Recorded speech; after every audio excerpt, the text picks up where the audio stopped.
Hello, welcome to gagrul.net. This is Wally Sarkisian.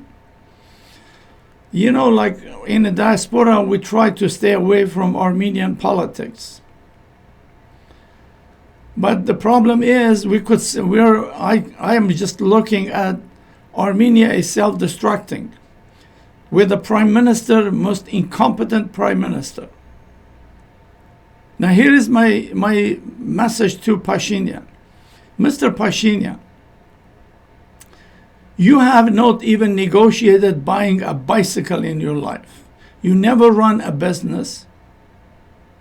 You never were in the military, even as a volunteer. So you don't have any life experience. And you're sitting on the table with these two ruthless dictators. They rule their country with iron fist for 30 years. So you, with zero experience, going there, sitting with those people and negotiating. On what basis? What is your experience? How many deals you negotiated in your lifetime? How could you go there and sit around table instead of talking about Artsakh, which is a political issue? You're signing economic issue. Why do Armenia need railroad from Russia, from Azerbaijan? What is Armenian interest in that?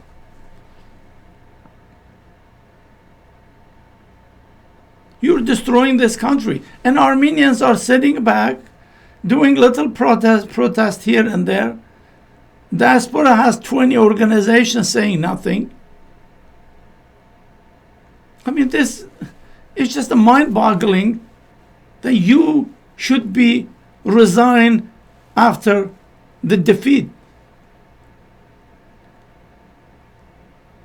For 44 days you lied to Armenian and diaspora and the whole world. And then the 45th day you said, oops, we lost the war. It's gonna be like 50,000 or whatever people did. You started with another lie. The lie, you first lied to us, there was nothing going on. And then you were lying, oh, if I didn't stop, there would be 30, 40 people die. You run the worst war than anybody could run in history. You were never ready to do that. I mean, you are not consulting anybody. You have a president, at least he runs some businesses. You don't even talk to him. You didn't even talk to your foreign minister. We know you are under gun of Putin because everybody knows how brutal Putin is. You know, I don't understand on what basis you're sitting around that table and negotiating that you do not have a negotiating skill. We all did business. When we went to a company to do a project or ask for a business, we always make sure that we are no more than the company we are going to negotiate with. I mean, you're just sitting in there like a bonehead, have no idea.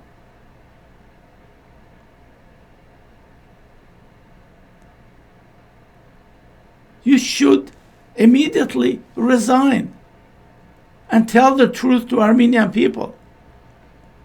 Armenia doesn't need railroad from Russia.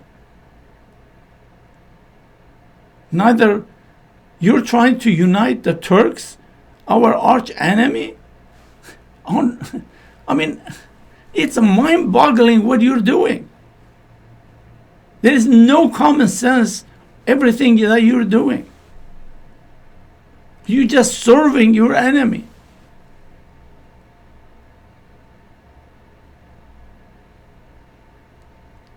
And Armenians are just protesting in the street. They think the Armenians should come in there and grab you and take you, put you into a safe house, you and your family. cut you off from internet and cell phone, and find some leadership that strong enough can talk to Russia. You are not. You do not have that capacity. I mean, you just proved it. You run this revolution by blackmail. I knew you were sort of a dictator, mini dictator, because when first day you made the opposition to sign a letter that they cannot put candidate for prime minister, for me that was the point, and I knew you are a dictator. Yes, you still have a supporter, but supporters are cult. They always will follow their cult. They never question. You never consulted your parliament. You never consulted anybody. What's going on? Why? So you have to resign. So here's my message to Armenian people. You have to go grab this guy before your country would be. Here is now, Armenia is not only losing Artsakh, that Armenia has been partitioned between Turkey and Russia, all these railroads. There is no benefit. So my message to Armenian people is, here's what you do. First, you get some leadership that could stand up to Russia, could say to Russia, look, you give us a crappy weapon, we could not fight. Our people were dying, were being murdered by the Turks and things. You didn't interfere. You only interfered when Pashinyan, in America we call it extortion. When they forced you to sign those railroad and corridors, they was put you in the corner to do that, which has nothing to do with Karabakh. Nothing.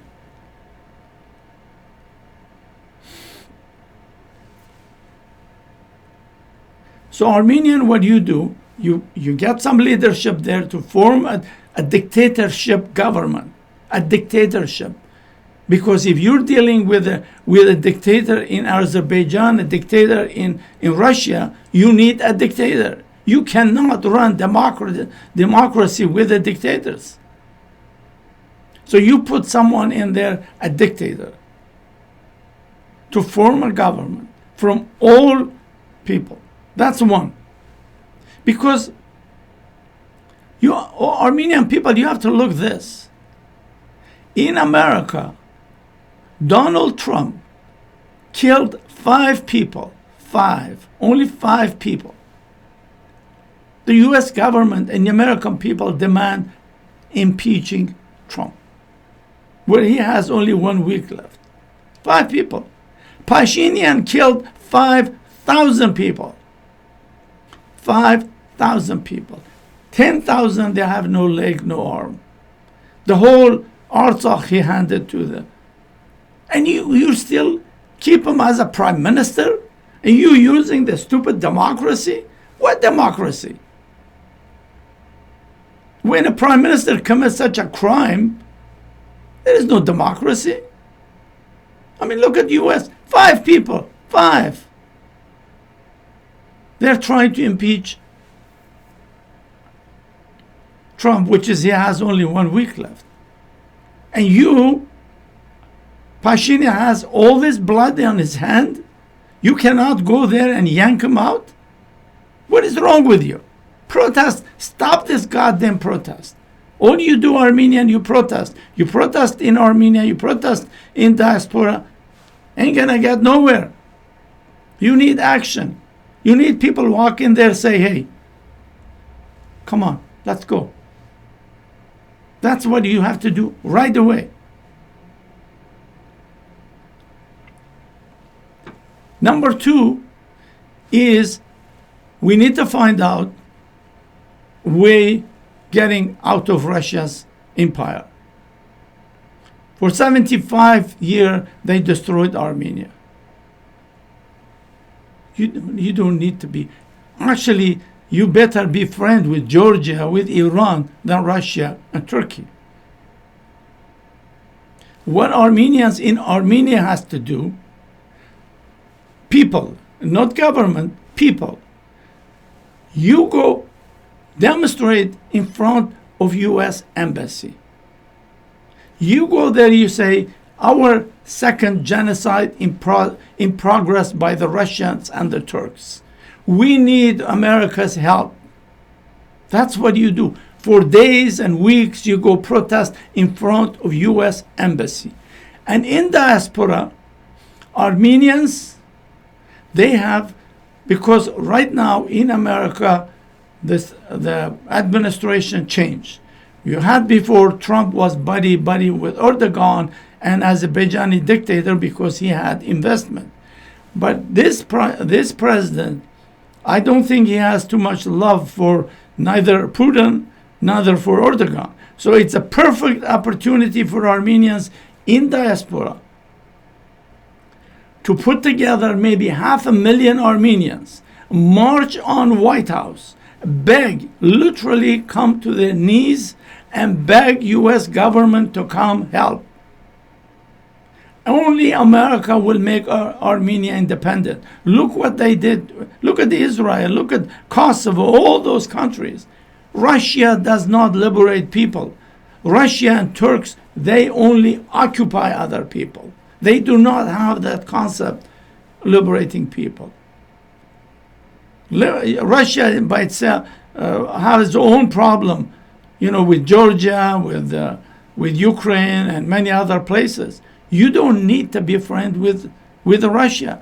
You need to find a way getting out of Russia. You should say to Russia, sorry, we're not interested with this railroad transportation. We're just fine going through Georgia thing. All we want, if you want to help, find solution, political solution for Artsakh. Period. No road, no this, no that. Do not, it's idiot Pashinyan. He goes there, instead of talking about Karabakh, he goes there, sign transportation, communication. This was the first day of the war when signing ceasefire. First day. The Russian foreign minister, Lavrov, was drumming propaganda or transportation corridor and all that crap. This is their war. If there is a single Armenian in Armenian diaspora do not understand this war was a Turkish and Russian war, then Armenians are total idiots. This is why would you sign a ceasefire that include railroads and corridors? What that has to do with conflict between Azerbaijan? There's nothing.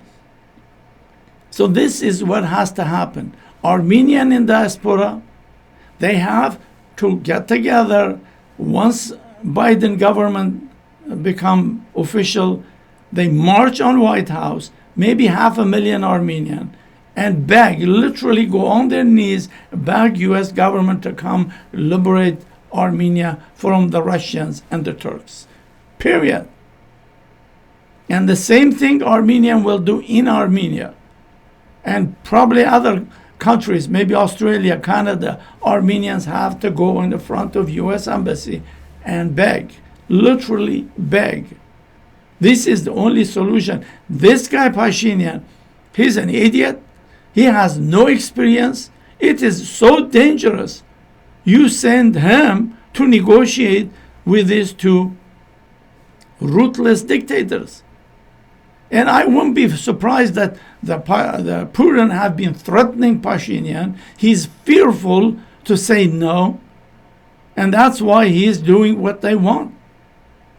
So you gotta first yank him out.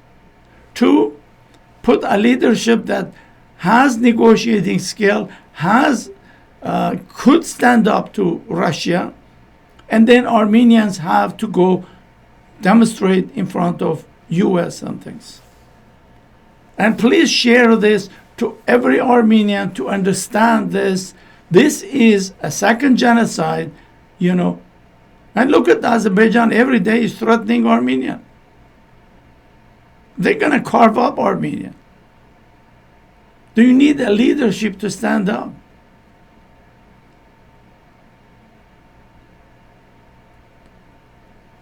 So that's really my message. It's I just see Armenia distracting by having this prime minister and dealing with Russia. We need once for all get rid of Russia, whatever cause. Yes, will be some problem in Armenia. I doubt it, because there is lots of Russian lovers in there. But you could say, Russia, look, we want you to get off our life, but we still want to be friends with you. We still want to buy your stuff.